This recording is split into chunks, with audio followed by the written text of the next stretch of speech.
The conference room fell silent as Sarah Wellington, my boss's 24-year-old daughter, leaned back in her leather chair and delivered the words that would change everything between us. "Let's be honest, Marcus. You're just here to make me look good in front of the clients."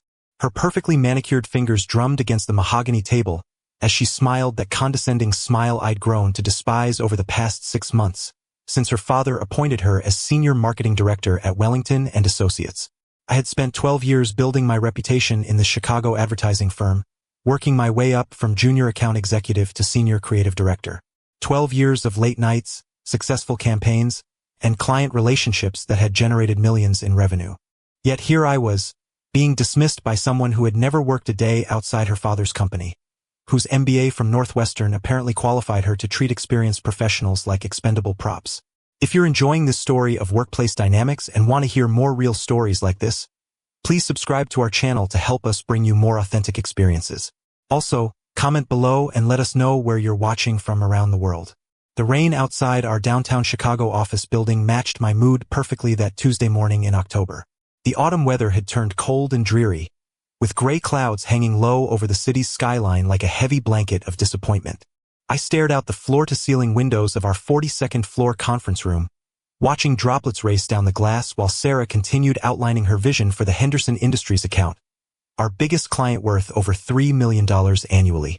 As I was saying, Sarah continued, her voice carrying that particular tone of privilege that comes from never having to prove yourself. "The Henderson presentation needs to showcase innovation and forward-thinking leadership. Marcus, I'll need you to execute the creative concepts I've outlined here." She slid a folder across the table toward me, her movements deliberate and theatrical, as if she were bestowing a great honor upon me. I opened the folder and immediately recognized my own work. Every concept, every tagline, every strategic approach had been lifted directly from the preliminary presentation I'd submitted to her 3 weeks earlier. She had simply repackaged my ideas under her name, adding buzzwords like synergistic brand optimization and customer-centric value propositions to make them sound more corporate and sophisticated. "These are interesting concepts," I said carefully, choosing my words with the precision of someone who had learned to navigate office politics through hard experience.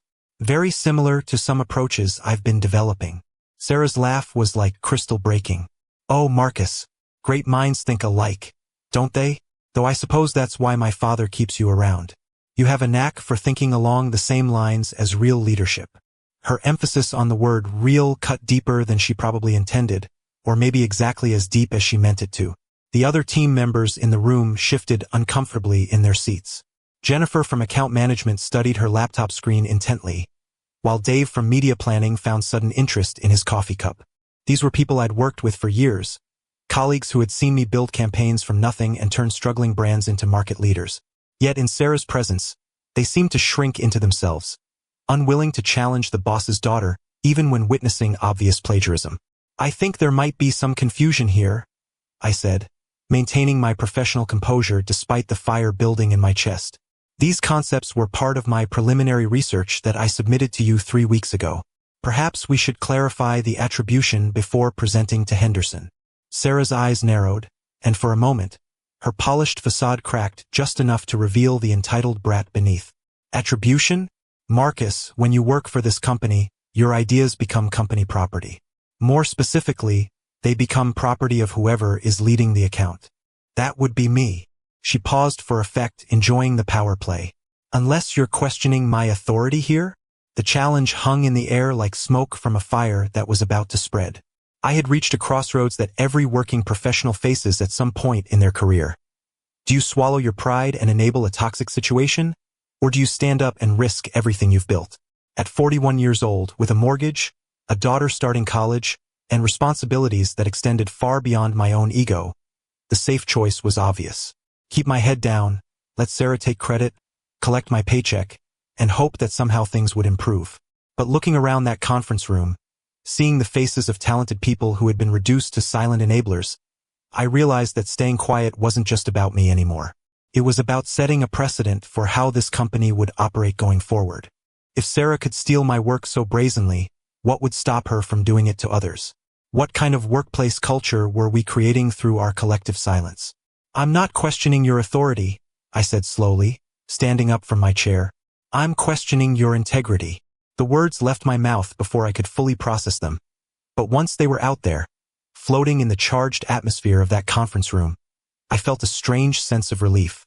For 12 years, I had played the game, navigated the politics, and compromised pieces of myself to maintain my position. But there comes a moment when compromise becomes complicity, and I had apparently reached mine. Sarah's face flushed red, a stark contrast to her usual porcelain composure. Excuse me? You heard me correctly. I gathered my materials and closed my laptop. I've spent 12 years building relationships with clients based on trust and authentic value. I won't be part of a presentation that misrepresents the source of creative work, regardless of who's leading the account. The silence that followed was deafening.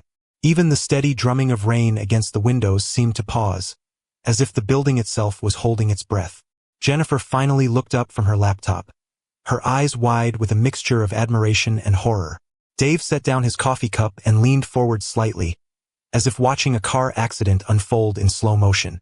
The air conditioning system hummed quietly in the background, filling the void left by our collective speechlessness.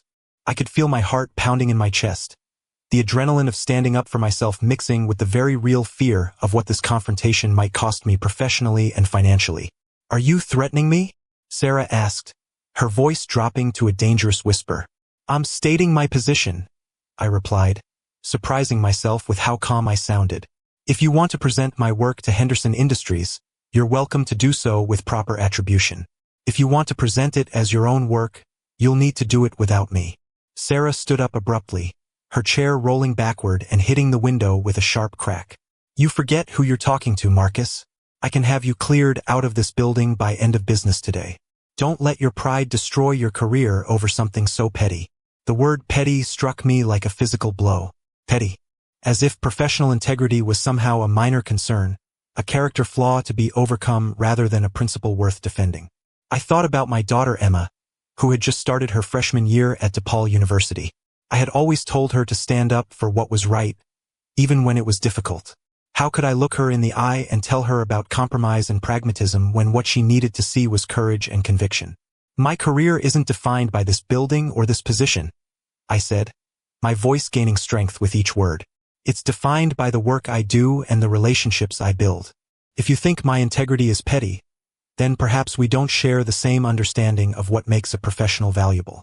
I walked toward the conference room door, my footsteps echoing in the marble-floored hallway beyond. Behind me, I could hear Sarah's sharp intake of breath, the kind of sound someone makes when they realize they may have pushed too hard, too fast. Don't you walk away from me, she called out, her voice cracking slightly. I'm not finished with this conversation.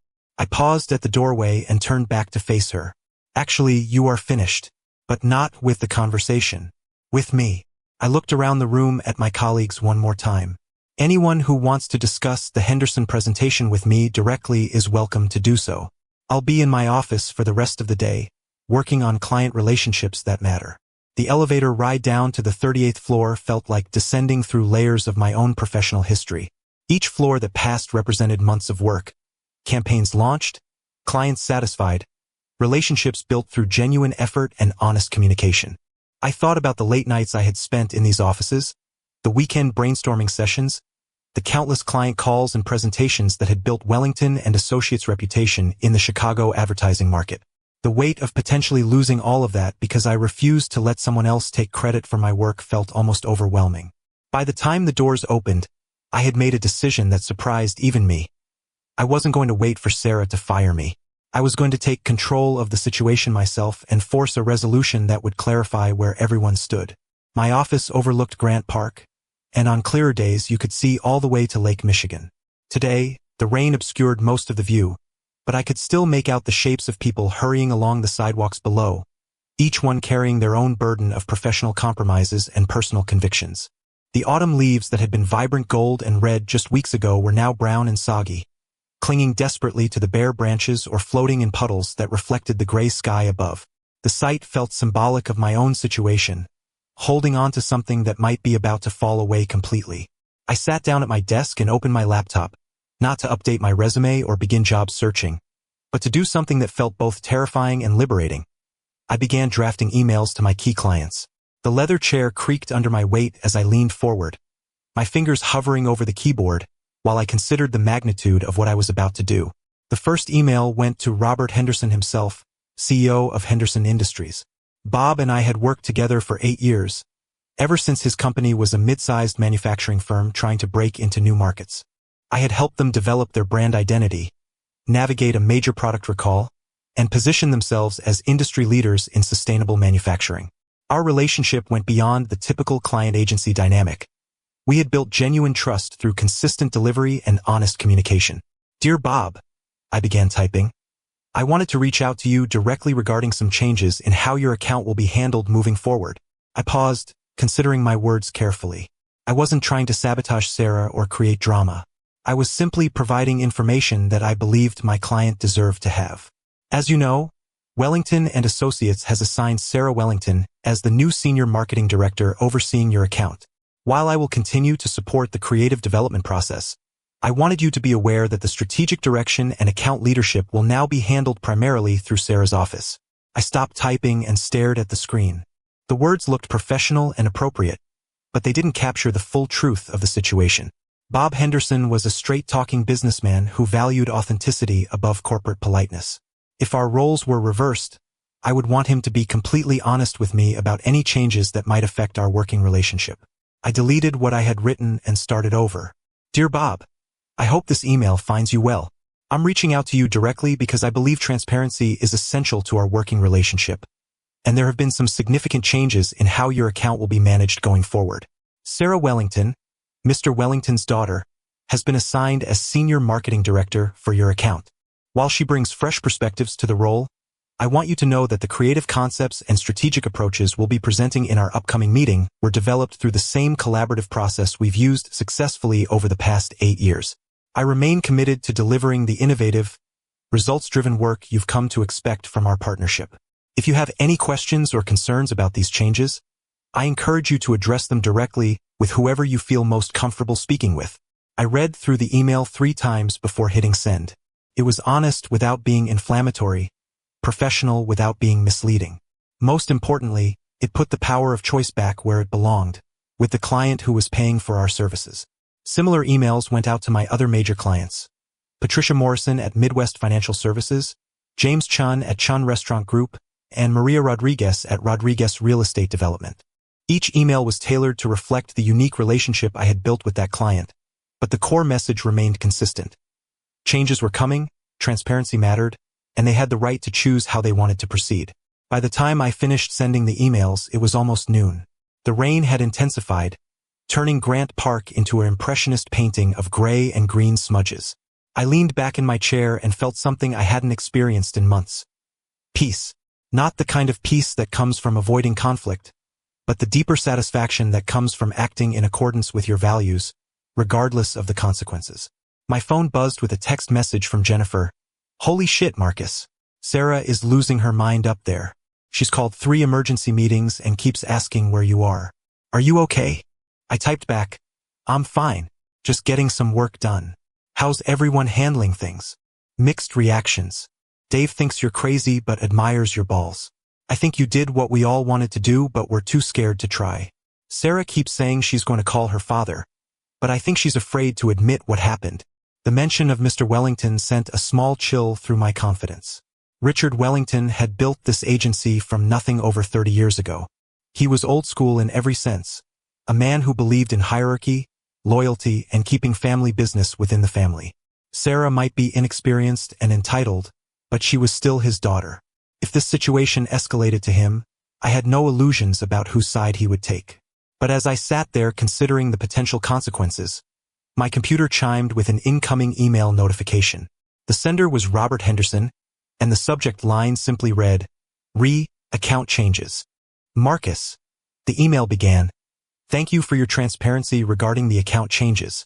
As someone who has built a business on the principle that relationships matter more than organizational charts, I appreciate your direct communication. I have a few questions about how these changes might affect our upcoming campaign launch, and I'd prefer to discuss them with you directly rather than navigating new contacts and processes during such a critical time. Would you be available for a call this afternoon? Also, I should mention that I forwarded your email to my board of directors, as they've specifically requested to be kept informed about any changes to our agency relationships. My heart started beating faster as I read the email. Bob Henderson's board of directors included some of the most influential business leaders in Chicago. If they were requesting information about agency relationships, it suggested that our account meant more to them than just another marketing expense.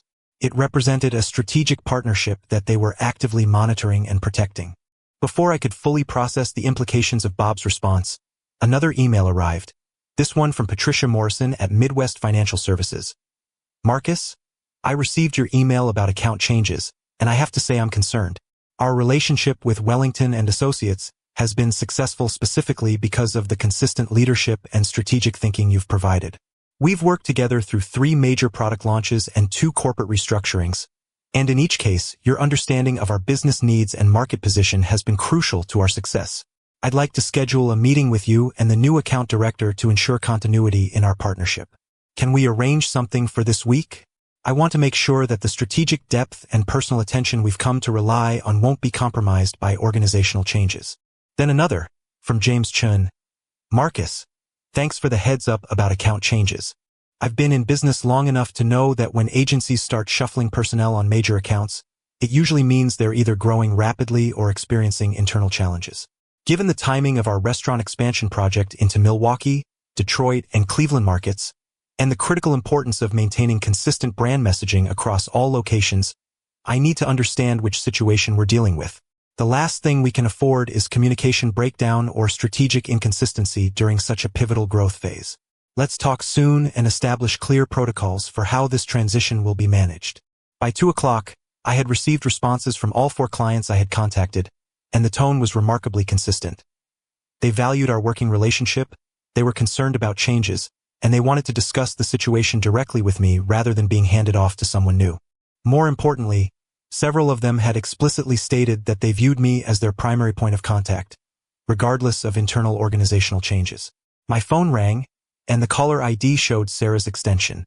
I let it go to voicemail, but she called back immediately. And then again. After the 4th call in 5 minutes, I picked up. "We need to talk," Sarah said without preamble. Her voice had lost its earlier confidence, replaced by something that sounded almost like desperation. "I'm available to talk," I replied calmly. "Would you like to come to my office? Or would you prefer to meet in the conference room?" Conference room. 10 minutes. The line went dead. I saved my work, straightened my tie, and walked back to the elevator. The ride up 4 floors felt different this time, like ascending toward a confrontation that had become inevitable the moment Sarah decided to treat me as a disposable prop rather than a valued colleague. Sarah was already seated at the conference table when I arrived, but her posture had changed dramatically from our morning meeting. Instead of leaning back with casual arrogance, she sat forward with her hands clasped tightly in front of her. Her perfect makeup couldn't quite hide the stressed lines around her eyes, and her usually immaculate hair showed signs of nervous touching. "You emailed the clients," she said as soon as I sat down. "I did. That was completely inappropriate. You went around me, around proper channels, and you've created unnecessary confusion for our clients." I studied her face carefully, looking for signs of the person who had dismissed me so casually just a few hours earlier. "Sarah, can I ask you something?" She nodded warily. "When you said I was just here to make you look good, did you mean it?" The question seemed to catch her off guard. She opened her mouth to respond, then closed it again, her carefully prepared arguments apparently disrupted by such a direct approach. "I meant that your role is to support the account leadership," she said finally, but her voice lacked conviction. "That's not what you said. You said I was here to make you look good. There's a significant difference between supporting account leadership and being used as a prop to enhance someone else's reputation." Sarah's composure began to crack. "Look, Marcus, maybe I phrased things poorly this morning, but you can't just go around me to the clients. That undermines my authority and creates confusion about who they should be working with." "You're right," I said, surprising her. "It does create confusion, but the confusion isn't about who they should be working with. The confusion is about whether they can trust the agency to maintain the relationships and standards they've come to expect." I pulled out my phone and showed her the email responses I had received. "For major clients, Marcus. 4 of our biggest accounts, all expressing concern about changes in account management. all asking to speak directly with me about continuity and relationship management, all making it clear that they view our personal working relationship as integral to their satisfaction with the agency. Sarah read through the emails, her expression shifting from anger to concern to something that looked almost like panic. "They're questioning my qualifications," she said quietly. "No," I replied. "They're protecting their interests. There's a difference." We sat in silence for several minutes, the rain outside providing a steady soundtrack to our standoff. I could hear the muffled sounds of the office continuing around us. Phones ringing, keyboards clicking, the distant hum of conversations and meetings that carried on regardless of our personal drama. The contrast between the normal business operations and the intensity of our confrontation felt surreal, as if we existed in a bubble of conflict while the rest of the world moved forward with their daily responsibilities. Finally, Sarah looked up from my phone and met my eyes directly for the first time since I had entered the conference room, her usual mask of confidence completely gone.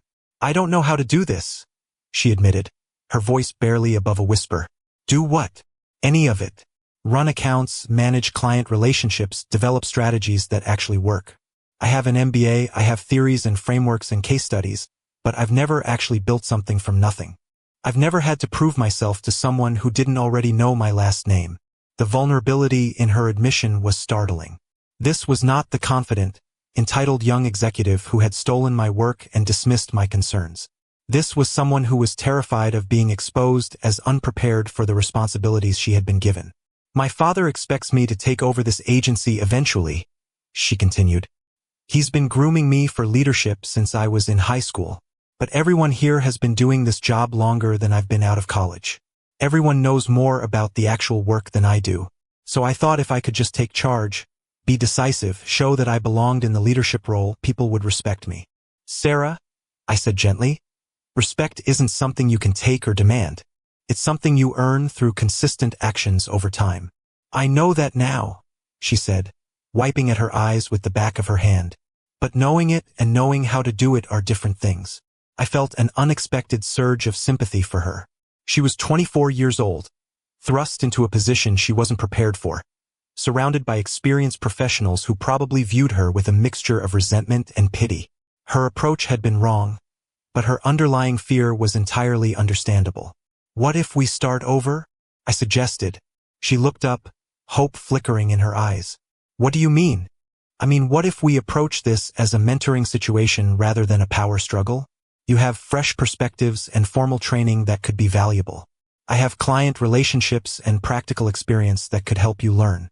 Instead of you trying to take credit for my work, what if we collaborated on developing your own strategic thinking?" Sarah was quiet for a long moment, considering the offer. "The clients want to work with you, not me. The clients want to work with people they trust. Right now, they trust me because we have history together. But trust can be built. It just takes time and consistent behavior." "What about this morning? The presentation I was planning, the way I handled things?" "We call the clients back," I said.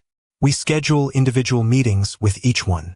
You acknowledge that you're new to account management and that you're working closely with me to ensure continuity. We present the strategic concepts as collaborative work, which they should be anyway. We give them confidence that their accounts are being handled by a team that puts their interests first." Sarah nodded slowly. "And if they still prefer to work with you directly? Then we respect their preference and figure out how to structure our collaboration in a way that serves everyone's needs.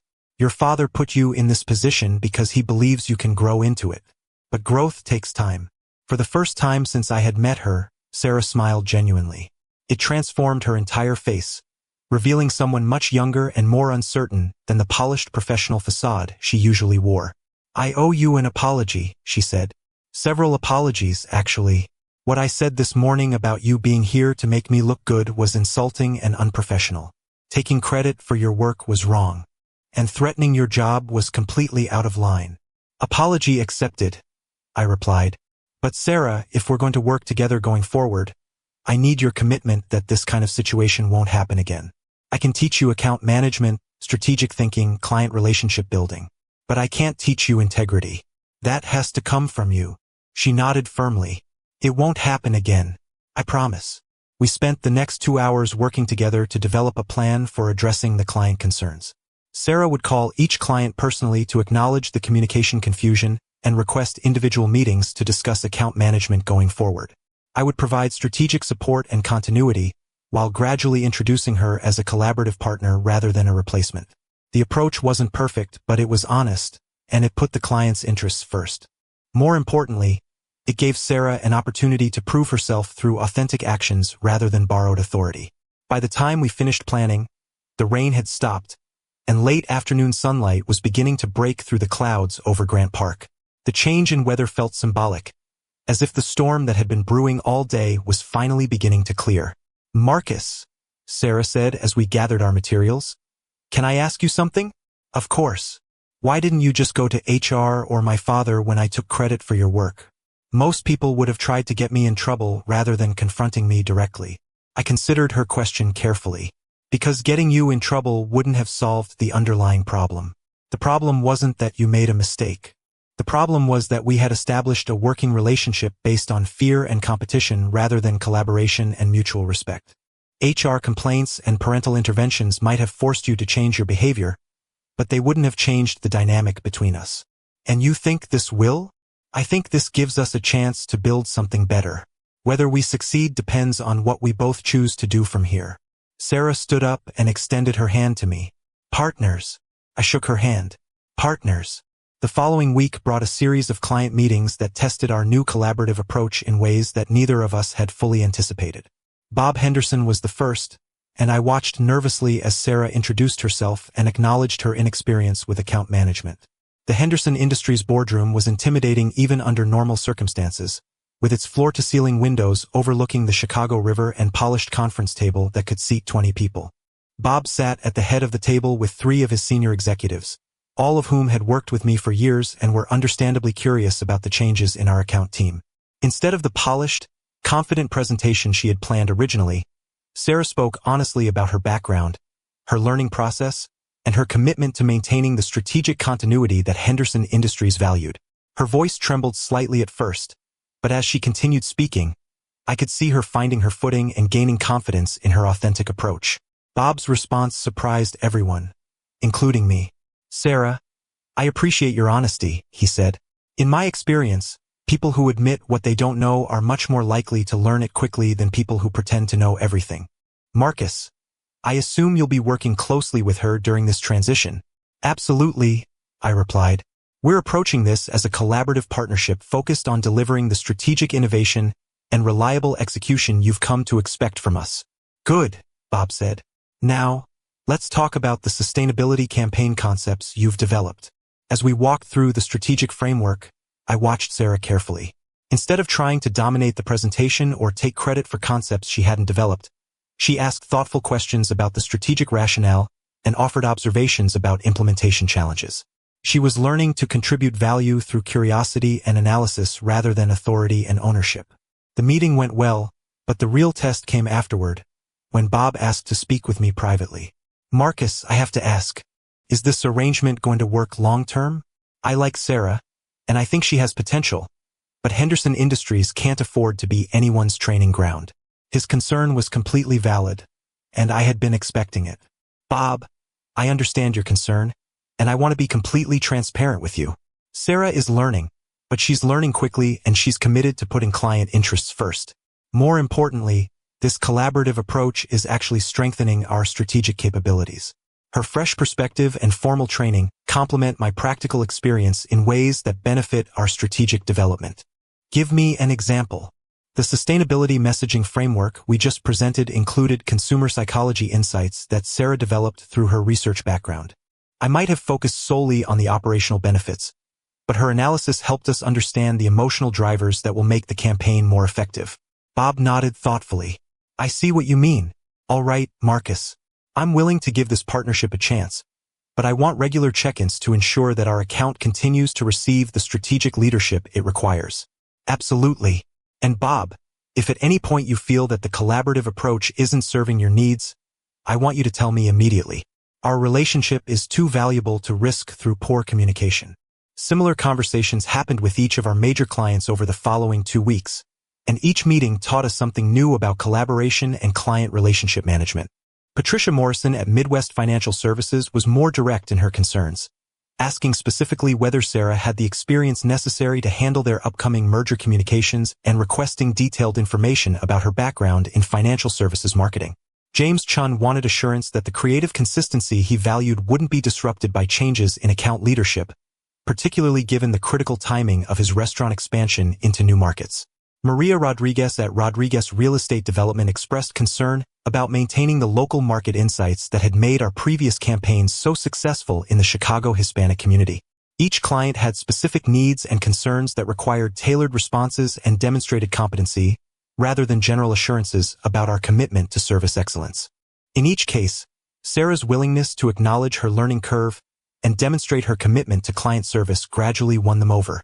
More importantly, our collaborative presentations were genuinely stronger than either of us could have delivered individually. Sarah's analytical framework provided structure and depth to my creative concepts, while my client relationship insights helped her understand the practical constraints and opportunities we needed to consider. 3 weeks after our confrontation in the conference room, Sarah and I were working late on a strategic proposal for a potential new client when she looked up from her laptop and asked, "Marcus, can I tell you something?" "Sure. I was terrified of you when I first started managing these accounts." The admission caught me off guard. Terrified? Why? Because you had relationships with these clients that I could never replicate. You understood their businesses, their challenges, their personalities. You had credibility that I knew I hadn't earned. I felt like everyone was comparing me to you and finding me inadequate. So you decided to eliminate the comparison by taking credit for my work? Sarah winced. I thought if I could demonstrate strategic leadership quickly, people would focus on my contributions rather than my inexperience. It was stupid and unethical, but I was desperate to prove that I belonged in this role. Sarah, you do belong in this role. Maybe not exactly as your father originally envisioned it, but you belong here. You've developed strategic insights over the past month that have genuinely improved our client work. The Henderson Sustainability Campaign is stronger because of your consumer psychology analysis. The Midwest Financial Merger Communications are more comprehensive because of your systematic approach to stakeholder mapping. She smiled, but there was still uncertainty in her expression. Do you think the other team members see it that way? It was a fair question. Jennifer, Dave, and the other colleagues who had witnessed our original confrontation had been watching our collaboration with a mixture of curiosity and skepticism. Some seemed genuinely impressed with the results we were achieving, while others appeared to be waiting for the partnership to collapse under the weight of personality conflicts or professional jealousy. I think they see that we're delivering better work than either of us was producing individually, I said. But more importantly, I think they see that it's possible to resolve professional conflicts through honest communication rather than political maneuvering or power plays. Sarah nodded thoughtfully. I hope so. I know I have a reputation around here as the spoiled boss's daughter who doesn't deserve her position. I'm hoping I can change that through consistent behavior over time. Reputations can be changed, I assured her. But it takes patience and persistence. People need to see patterns of behavior, not just individual instances of growth. 6 months later, our collaborative approach had become the standard for major account management at Wellington and Associates, and the transformation in workplace culture was remarkable. Sarah had developed into a genuinely capable strategic thinker, while I had expanded my skills in formal analysis and systematic planning. The conference room where we had our original confrontation now hosted regular strategy sessions where junior and senior staff members worked together on client solutions, sharing insights and building on each other's expertise rather than competing for recognition. The atmosphere throughout the office had shifted from one of guarded competition to open collaboration, with people actively seeking opportunities to learn from colleagues with different backgrounds and experience levels. More importantly, our client relationships had strengthened through the enhanced service we were providing, with several accounts expanding their scope of work based on the improved strategic depth and creative innovation we were delivering through our team-based approach. Bob Henderson's account had grown by 30% as our sustainability campaign exceeded performance expectations. Patricia Morrison had referred 2 additional financial services clients based on our merger communications work.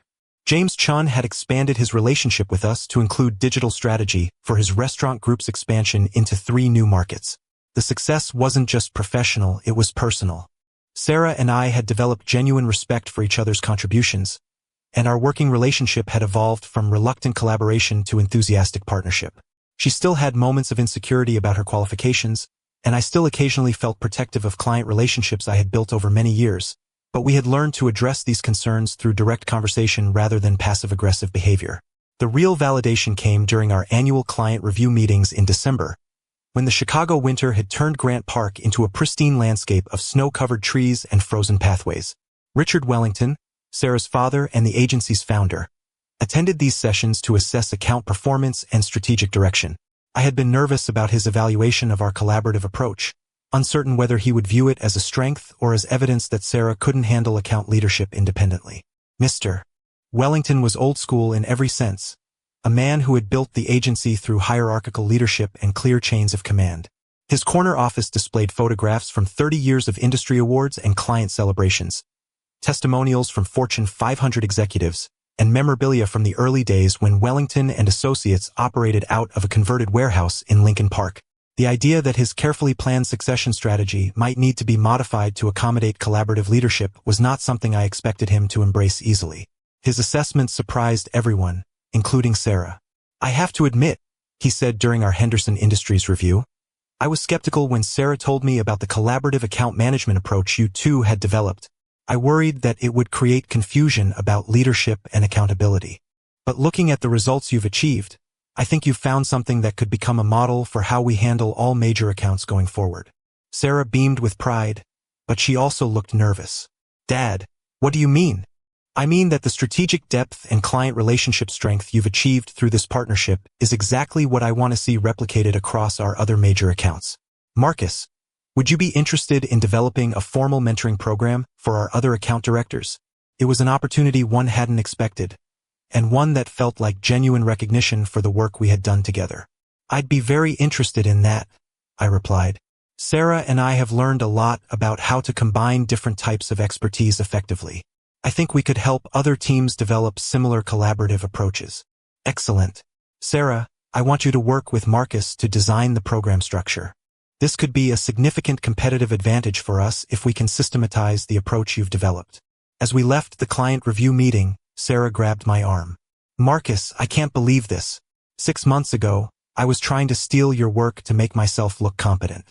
Now my father wants us to teach other people how to collaborate effectively." "That's because you were willing to admit your mistakes and commit to doing better," I told her. "Growth requires vulnerability, and vulnerability requires courage. You showed both." "We both did," she replied. "You could have had me fired that day in the conference room. Instead, you chose to invest in helping me become better at my job. I'll never forget that." Looking back on that rainy Tuesday morning in October when Sarah told me I was just there to make her look good, I realized that the situation could have unfolded in many different ways. I could have accepted her dismissive attitude and quietly enabled her unethical behavior. I could have escalated the conflict immediately to HR or her father. I could have left the agency to avoid dealing with workplace politics. Instead, I chose to create space for authentic dialogue and collaborative growth. That choice led to professional success, personal development, and the kind of workplace culture that brings out the best in everyone involved. The lesson I learned isn't about confronting authority or challenging unfair treatment, although those things were necessary. The lesson is about the power of honest communication to transform relationships and create opportunities that benefit everyone involved. When Sarah said I was there to make her look good, she revealed her own insecurity and fear. When I chose to address that insecurity through mentorship rather than confrontation, we both discovered that collaboration produces better results than competition. Today, Sarah Wellington is one of the most respected account directors at Wellington and Associates, known for her strategic thinking and client relationship skills. I've become the agency's director of professional development, responsible for helping talented people reach their potential through collaborative partnerships. Together, we've built something that neither of us could have achieved individually: a professional relationship based on mutual respect, honest communication, and shared commitment to excellence. The clients who once expressed concern about account management changes now consistently praise our collaborative approach and refer other businesses to us based on the quality of service we provide.